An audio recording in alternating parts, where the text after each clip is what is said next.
ஏன் ஒரு மூத்த அமைச்சருடைய எதிர்ப்போடு நீ உதயநிதியை துணை முதலமைச்சர் ஆக்குவதற்கு அவரால் இடையூறு வந்துடக்கூடாது. நீங்கள் மணல் குவாரியில் எவ்வளோ வேணால் வச்சுக்கங்க, 60 சொல்லி இப்போ 100%. தயவுசெய்து உதயநிதிக்கு இடையூறு பண்ணாதீங்கிறது தான் டிமாண்டு. ஆனாலும் அதை ஸ்டாலினுடைய கட்டுப்பாட்டுக்கு வர மறுக்கிறார். முன்னாள் கண்டக்டர் யார்? ஏவா வேலு. அவர் ஒரு கண்டக்டர்.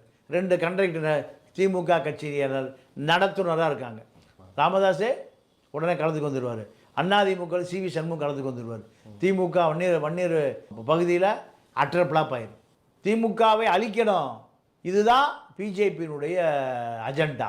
திமுக அரசாங்கத்தில் மணல் எடுக்கக்கூடிய கரிகாலை கை காமிச்ச இடம் பொதுச் செயலாளர் துரைமுருகன். அவருக்கு பணம் கொடுக்க சொல்ல அவருக்கு கோபம் வந்துச்சுன்னா செந்தில் பாலாஜிக்கு வந்த நிலைமை யாருக்கு வந்துடும்? துரைமுருகனுக்கு வந்துடும். அதில் தான் எல்லா அமைச்சரும் கப்பம் கண்டுறாங்க. ஸ்டாலினை